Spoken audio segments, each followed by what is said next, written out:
This is your moose shooting report for Wakodahatchee Wetlands, last week of February 2025. Just the name of the place, Wakodahatchee. Wow, that's a tongue twister, but as long as that name is a great amount of birding photography that's available here at these wetlands. It's it'd be a little bit west of Boca Raton, Florida, which is where we stayed. But these wetlands, quote unquote wetlands, are actually coming from reclaimed water. It's a great use of recharging the water table, but the birds love it. And it is an amazing place.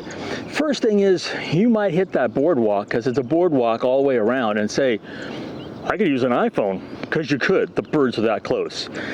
This year, the wood storks, which I love, are just all over, and the boardwalk, especially when you first enter, you could literally just grab legs and tail feathers if you wanted to. They're that close, that close. Now, I took this crazy 10-image pano with the 600 f4 just to give you a quick idea just how dense they are. So wood storks, that's not the only thing you're coming to Wakodahatchee for. There are incredible bird opportunities. Some of my favorites, well, we had the first day, we had the purple or gray-headed swamp hen. Crazy bird, it's bigger than a chicken. Got those crazy racing stripes on its head. Love this guy. They're quite the characters. Then you have things like glossy ibis, which normally are a shy bird, not at Wakodahatchee. Then you have some amazing things such as tricolored herons that nest here.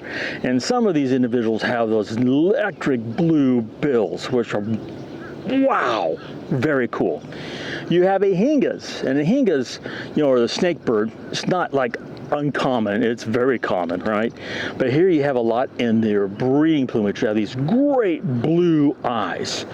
Oh, what else? The list goes on and on and on. From purple and common gallinules, we had greater yellowlegs, we had solitary sandpiper. You've got all sorts of little dicky birds flying around. You have other waders, osprey. It's just crazy.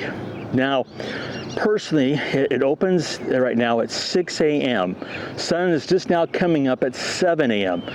You don't really want to get here before 7 a.m., but you want to get here early. Long lens, shoot that fireball shot behind the wood storks, or what happens to be close. Sometimes roseate spoonbills are thick in here. They're not this week. That happens.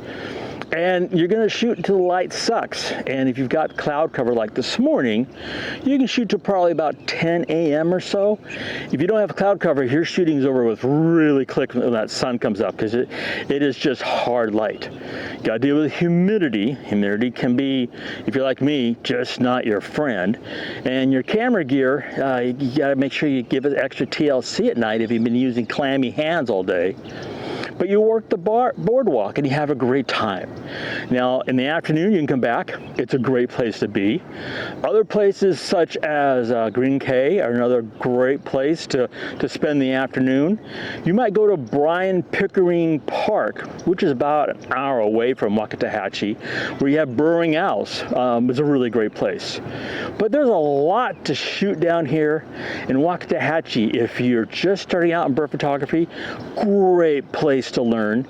If you're really into bird photography and you want to take it up a couple notches, Wakodahatchee is a great place to shoot.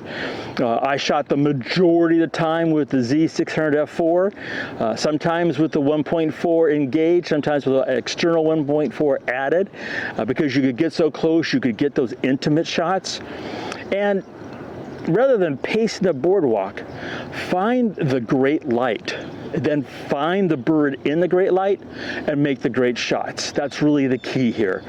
You could do lap after lap after lap, which is perfectly doable, but you'll wear yourself out and probably not get those one or two really great shots you're after. So that's your moose shooting report for Wakodahatchee, Florida, last week of February 2025.